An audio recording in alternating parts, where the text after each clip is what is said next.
जय हिंद दोस्त। आज मेरा new YouTube channel BPSC passenger पे आपका स्वागत है। आज हम लोग स्टार्टिंग करेंगे एक जर्नी 6 to 12 जितने भी एनसीईआरटी की बुक्स हैं, जो सीटेट, बीपीएससी, यूपीएससी यानी कि जितने भी सिविल सर्विसेज के एग्जाम होते हैं उनमें इनका बहुत ही अहम योगदान होता है। ये हमारे बेसिक जड़ें मजबूत करती है। इनकी अध्ययन से ही हम लोग बाद में इसकी अगली बुकों का हम लोग रेफर करेंगे। इसके अंतर्गत हमारे एनसीईआरटी हिस्ट्री क्लासिक्स का अध्याय 1 का शॉर्ट नोट्स जो होता है उसका प्रिपरेशन करेंगे और थोड़ा थोड़ा इसका डिफिनेशन लेकर समझते जाएंगे। आइए, अध्याय 1 में लोग कहाँ रहते थे इसका हम लोग आज चर्चा करेंगे। नर्मदा नदी के किनारे पर कई लाख वर्ष पहले लोग रह रहे हैं। यानी कि जो ये नर्मदा नदी है, नर्मदा नदी, इसके तट पर बहुत पहले से लाखों साल पहले से, प्राचीन समय से पहले ही लोग यहाँ पर निवास करते थे। ठीक है। और जितने भी नदी सभ्यता है, गंगा नदी सभ्यता, सिंधु घाटी सभ्यता, ब्रह्मा नदी, महानदी, गोदावरी, इन नदी घाटी के किनारे पे ही लोग अपना सभ्यता का निवास करते थे या उसको बनाते थे। आज हम आरंभिक लोगों में से कुछ, मतलब जो नर्मदा नदी के किनारे जो निवास करते थे उनमें से कुछ लोग कुशल संग्राहक तथा आकेटक थे। कुशल संग्राहक यानी कि उस समय बैंकिंग तो था नहीं। बैंक आज के जमाने में ना बैंक है जो हम लोग किसी चीज को, या अनाज हो गया, अनाज को हम लोग गोदाम में संग्रह करके रखते थे, लेकिन उस समय ऐसा कुछ नहीं था। वे बस अनाज को घर पे ही, मतलब बर्तन में या छुपा कर या जमीन के नीचे गाड़ कर रखते थे। और आकेठक थे, यानी आकेठक मतलब शिकारी टाइप का होता था, जैसे कि जानवरों का शिकार करना और उनको मारना, उनका उपयोग करना भोजन के रूप में, और उनके खालों का वो वस्त्र के रूप में उपयोग करते थे। और उत्तर पश्चिम के सुलेमान और किर्थर पहाड़ी क्षेत्रों में लगभग 8000 वर्ष पूर्व स्त्री पुरुषों ने सबसे पहले गेहूं तथा जौ को उपजाना शुरू किया। उत्तर पश्चिम मैप में हम देखेंगे यहाँ पे, ये जो भारत का नक्शा है, भारत का नक्शा, इसमें ये जो दिशा ज्ञान सबसे बहुत जरूरी है। बिना दिशा ज्ञान के हम लोग मैप का अध्ययन नहीं कर पाएंगे। इसके भारत के नक्शा में ऊपर जो होता है वो उत्तर कहलाता है और नीचे दक्षिण कहलाएगा, और पूर्व में इधर इधर पूर्व कहलाएगा, उसके पीछे पश्चिम कहलाएगा। तो हम उस वो जो दिशा है उसको यहाँ पे सेट करेंगे। तो भारत है, भारत की उत्तर कह रहा है क्या, उत्तर पश्चिम के सुलेमान हम खोजेंगे, उत्तर और पश्चिम के कोना में, यहाँ कीर्तर और सुलेमान पहाड़ी के क्षेत्रों में लगभग, यानी कि ये जो एरिया है कीर्तर और सुलेमान पहाड़ी का, ये जो एरिया है, ये वाला जो पर्सन है, इस क्षेत्र में सबसे पहले कृषि का आविष्कार हुआ था, जिसमें पुरुषों ने सबसे पहले गेहूं तथा जौ को उपजाना शुरू किया था। यानी कि गेहूं जो फसल होता है और जौ, उसको सबसे पहले इस जगह पे उपजाया गया था। उसके बाद वे पशुपालक थे, यानी कि ये जो प्राचीन समय के जो लोग थे वो पशुपालक थे। भेड़, बकरी, गाय तथा बैल को पालतू बनाना शुरू किया उन्होंने सबसे प्रथम। वैसे तो हम लोग आगे अध्ययन करेंगे, कंपटीशन में तो कुत्ता को बनाया था, इसमें दिया गया भेड़, बकरी, गाय तथा बैल को पालतू बनाना शुरू किया था, क्योंकि इनसे बहुत सारी उपयोगी चीजें हम जरूरत की मिलती थी। जैसे भेड़ है, भेड़ से रुई मिलता था, उनका जो बाल होता है उसका उपयोग वो गर्मी के दिनों में ऊनी वस्त्र के रूप में करते थे। बकरी से दूध मिलता था, और गाय से भी दूध और मिलता था, और गोबर मिलता था। और बैल जो होता था वो कृषि कार्य में बहुत ही अहम भूमिका निभाता था। बैल द्वारा एक खेत की जुताई होती थी। इनको पालतू बनाया क्योंकि इनसे इनकी जरूरतें पूरा होती थी। और ये लोग गांव में रहते थे, नगर में नहीं, गांव में रहा करते थे। अब उत्तर पश्चिम हो गया। उत्तर पूर्व में गारो तथा मध्य भारत में विंध्य पहाड़ियों में कृषि का विकास हुआ। अब आइए हम लोग मैप में फिर उत्तर पूर्व देखेंगे। उत्तर पश्चिम में था, उत्तर में जाएंगे उत्तर, और पूर्व में पूर्व दिशा में जाएंगे। उत्तर दक्षिण बोलेगा, उत्तर दक्षिण नहीं होगा, मतलब दक्षिण पश्चिम बोलेगा तो नीचे दक्षिण में आएंगे, फिर पश्चिम में आएंगे। इधर दक्षिण पूर्व बोलेगा तो नीचे दक्षिण में आएंगे, फिर पूर्व में जाएंगे, यानी कि कोना कोनी जाएंगे।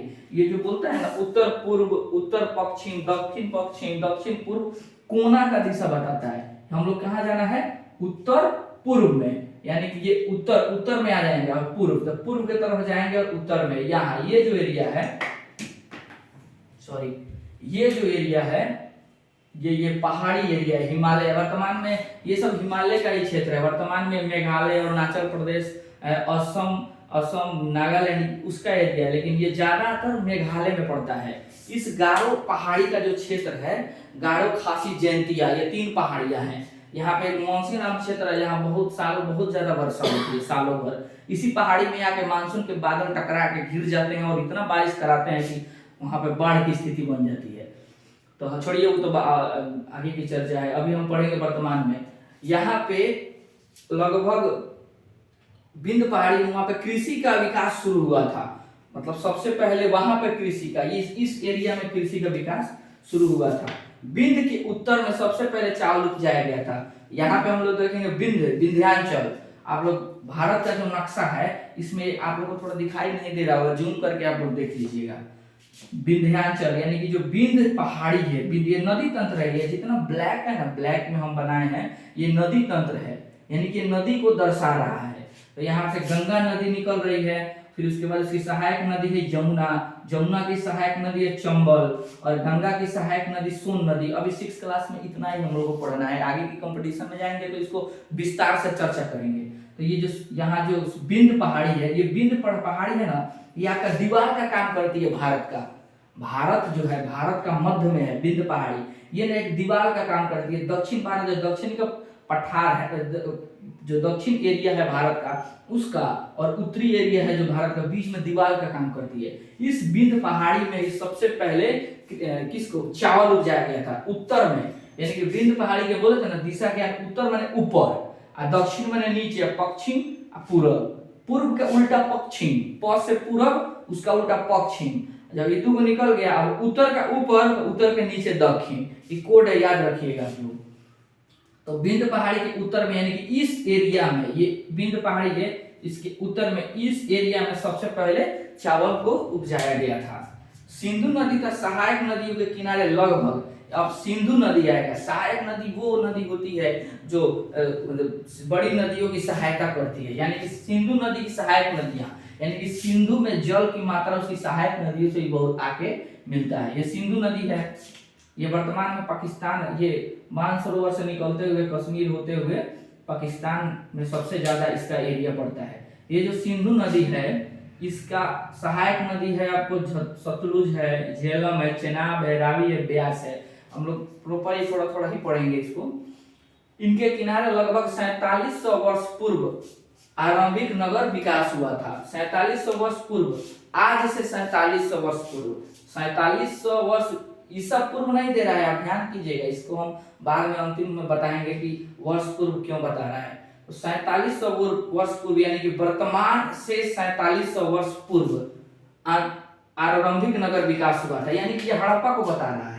इस नदी के किनारे यहाँ पे मोहनजोदड़ो था, यहाँ पे हड़प्पा था, यहाँ चंद्रदुड़ो था, सुतकोटदो, ये सब इसी नदी के किनारे शुरुआती नगर का विकास हुआ था। कब? 4700 वर्ष पूर्व।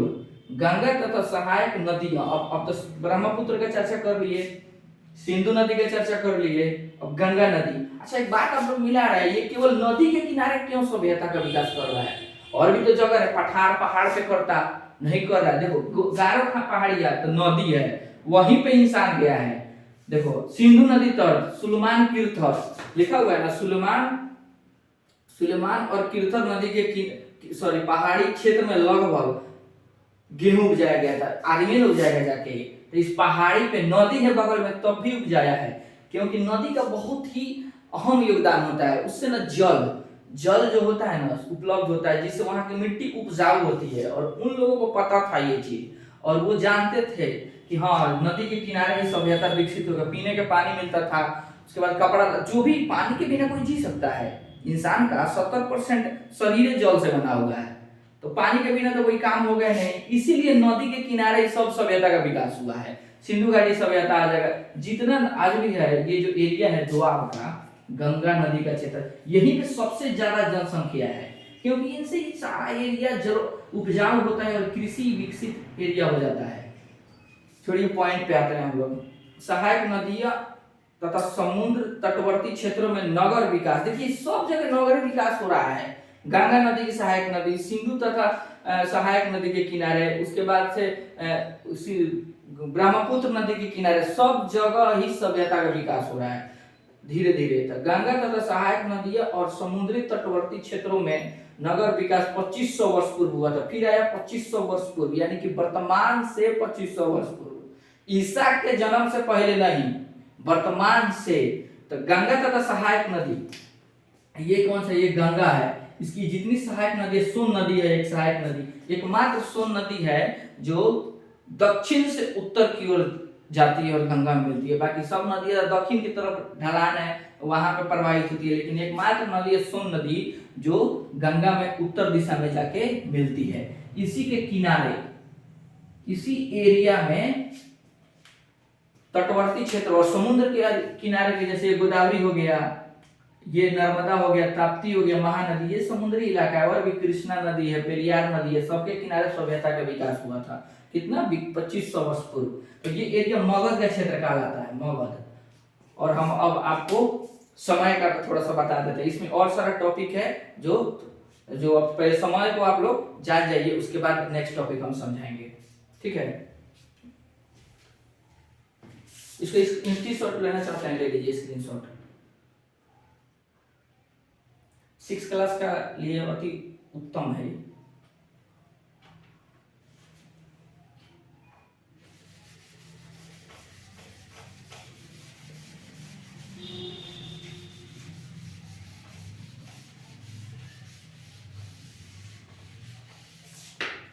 अब समय देखिए, पूर्णांक तो सबको ही पढ़ा होगा, पूर्णांक, धनात्मक पूर्णांक और ऋणात्मक पूर्णांक।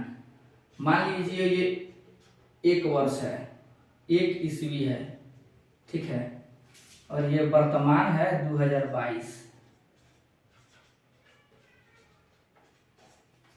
कितना मिनट हो, देखो तो।